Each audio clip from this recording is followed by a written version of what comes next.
ताण हा शरीराचा नैसर्गिक प्रतिसाद आहे, पण तो सतत किंवा जास्त प्रमाणात असेल तर शरीर आणि मन दोन्हीवरही नकारात्मक परिणाम होतात.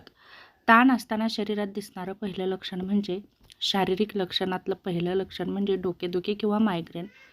दुसरं म्हणजे स्नायूंमध्ये ताठरपणा येतो, जसं की मान, खांदे यामुळे थकवा जाणवतो, अशक्तपणा येतो, छातीमध्ये धडधड वाढते, झोपेचे विकार जडतात, जसं की झोप न लागणं किंवा जास्त झोप लागणं, पोटाचे त्रास होतात, वारंवार सर्दी खोकला होते, त्यामुळे आपली रोगप्रतिकारशक्ती कमी होते. मानसिक आणि भावनिक ही लक्षणं दिसतात, जसं की चिडचिड, राग लवकर येणं, चिंता, घबराट, लक्ष केंद्रित न होणं, नकारात्मक विचार वाढणं, आत्मविश्वास कमी होणं. दुसरं म्हणजे वर्तनामध्येही बदल होतात, जसं की जास्त खाणं किंवा भूक न लागणं, धूम्रपान करणं, मद्यपान वाढणं, काम टाळणं किंवा कामामध्ये रस न राहणं, लोकांपासून दूर राहणं.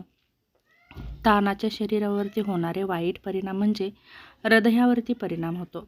दीर्घकाळ ताण राहिला तर रक्तदाब वाढतो आणि हृदयविकाराचा धोका वाढतो. मेंदूवर परिणाम होतो. सतत तणावामुळे स्मरणशक्ती कमी होते, निर्णय क्षमता कमी होते आणि आपल्याला निर्णय घेणं कठीण जातं.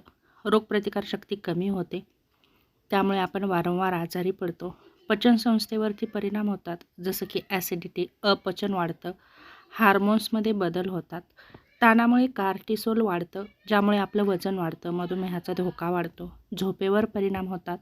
दीर्घकाळ ताणामुळे आपल्या शरीराची पुनर्बांधणी व्यवस्थित होत नाही, म्हणून ताण कमी करण्यासाठी नियमित व्यायाम करा, ध्यान करा, पुरेशी झोप घ्या, संतुलित आहार घ्या, वेळेचं योग्य नियोजन करा आणि आपल्या भावना कोणाशी तरी नक्कीच शेअर करा. ती मनामध्ये ठेवू नका. थोडक्यात काय तर ताण हा जीवनाचा भाग आहे, पण तो दीर्घकाळ जर राहिला तर शरीरावरती त्याचे गंभीर परिणाम होऊ शकतात. त्यामुळे लक्षणे ओळखून वेळीच उपाय करणं खूप गरजेचं आहे, अन्यथा आपल्याला गंभीर मानसिक आजार होऊ शकतात.